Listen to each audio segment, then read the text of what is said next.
This has a big cast, but as a whole, the movie in itself is pretty meh.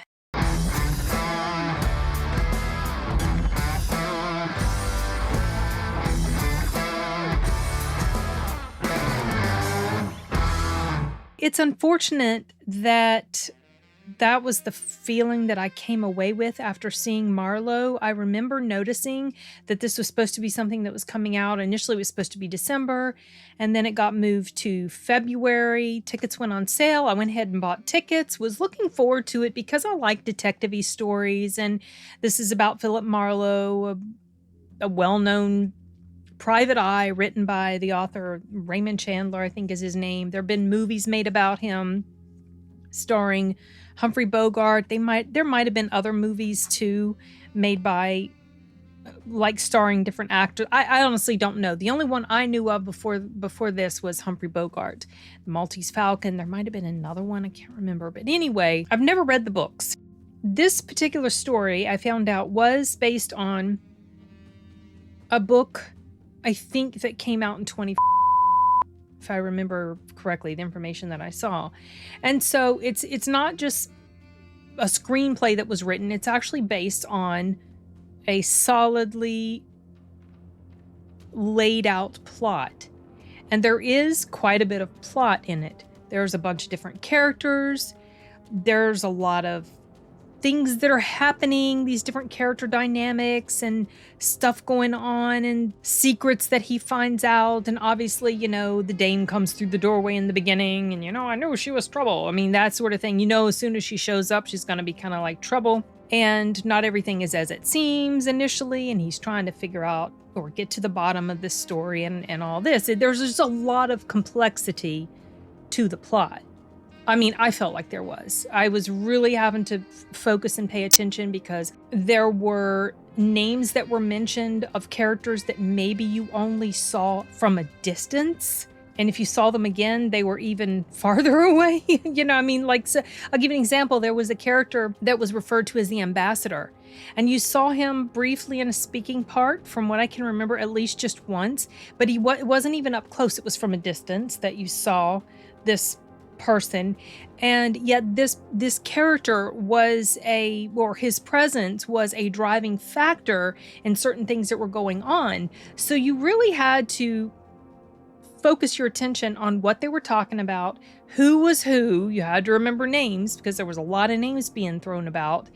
And something that I kind of appreciated about this was despite the fact that I had to really sort of focus on things like this, it kind of just dropped you in the middle of this story, and he's a detective. This girl hires him to find somebody that supposedly died, and then he finds out, well, no, he didn't, and so there's all this other stuff going on, and this is just Philip Marlowe. This is his life. Here's these people he interacts with. He used to be a cop. I didn't know that. I didn't even remember that from the Humphrey Bogart movies. And he doesn't have a pension anymore. And maybe he kind of wants to be a cop again. So you just find this out through little bits of dialogue that are thrown around here and there throughout the course of the movie. So I like that it doesn't really hold your hand. That wasn't really an issue that I had with it. Despite the fact that there's a pretty solid cast in here. I mean, we've got Liam Neeson, Jessica Lange, Diane Kruger, Alan Cumming, and I don't remember who. Danny Houston. We have well-known faces, and they all do a pretty decent job. There's really no horrendous acting or anything like that. So it's like you have a solid plot, you have a decent cast, and it's got all the pieces that should make this thing really click well. But for whatever reason, it just didn't. I mean, it just felt emotionless, kind of cold. The characters felt very detached. And I don't know, honestly, you guys, maybe that's how this character is written in the books. I really don't know. I remember the Humphrey Bogart movie or movies about this character. They're okay. I wasn't super crazy about them, but then I'm not super crazy about a lot of movies from way back when in the black and white days. There's very few that I am even drawn to or enjoyed or whatever. But it's like it just lacks this umph or this spark that really pulls you in, really draws you in and makes you care about these characters. Now, I didn't necessarily not care about the character of Philip Marlowe or some of the other characters, and it wasn't that I didn't care about them. It was just that I didn't feel a strong emotional bond with them, especially with him. He was okay, but it just felt kind of meh, felt kind of passable. It sort of got the job done, just didn't have a lot of heart to it. That's just this feeling that I had about it.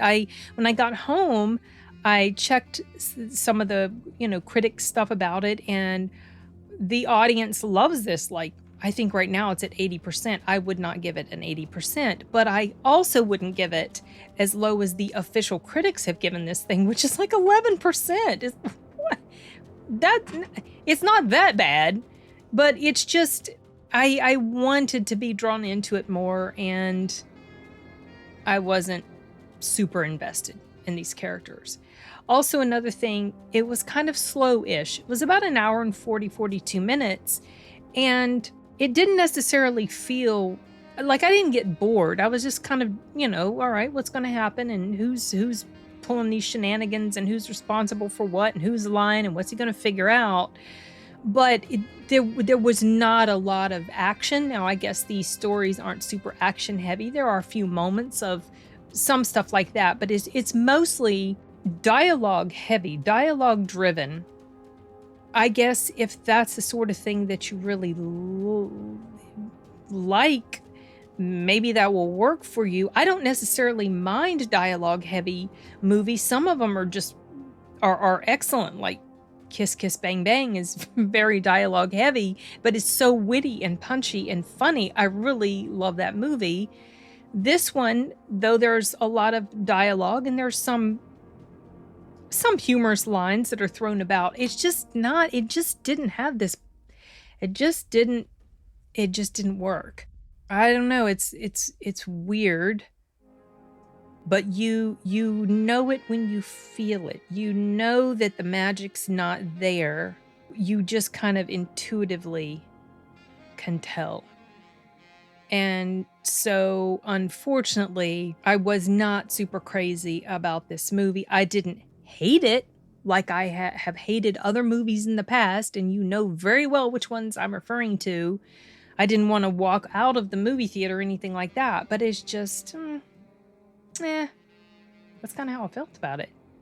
I was hoping it would be a little bit better than just that, but that was about it. I mean, I'm not... Oh, and something else I was going to say, something I was thinking about when I was driving home was that and this is in relation to when I was saying how I just didn't have that emotional connection with the characters.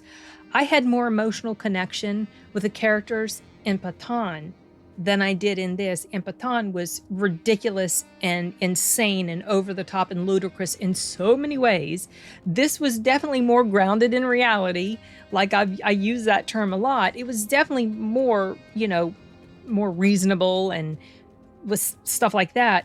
But there was such a detachment from the characters that I had more enjoyment from a movie like Pathan than I did this film. And so, I know they're two completely different films. One's very heavy action-based, action, adventure, thriller. This is detective, noirish type of thing. But it just didn't, it didn't do its job for me.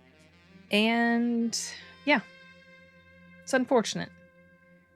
But, I don't think I have anything, honestly. I did not take a crap ton of notes. Most of the notes I took was stuff that I wrote down when I got home. There was only one thing I wrote in the theater, and it was Dame through the doorway. You know how at the beginning of these types of detective noir movies, there's always this woman that's trouble that comes through the doorway in the beginning needing his help. Yeah, well, it followed that formula for sure. So you know right away that she's going to have some stuff she's keeping secret, because that's just kind of part of the formula for these sorts of films. But I don't know, just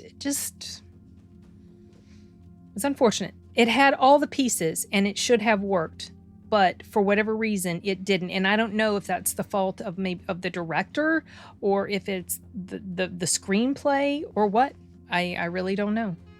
But yeah, those are my thoughts on Marlowe. This might be one of the shorter movie reviews I have done. There was one I did not long ago that was pretty short for a movie review. This might even beat that. I don't know. Sometimes I find out as I'm editing that I talked quite a bit longer than I thought I did. But okay, well, that's it for this one, you guys. I'm going to wrap it up. I've got a lot of movie watching this week and reviews I'll be filming, so I'm not going to dawdle on this one any longer. Okay, you guys. Bye.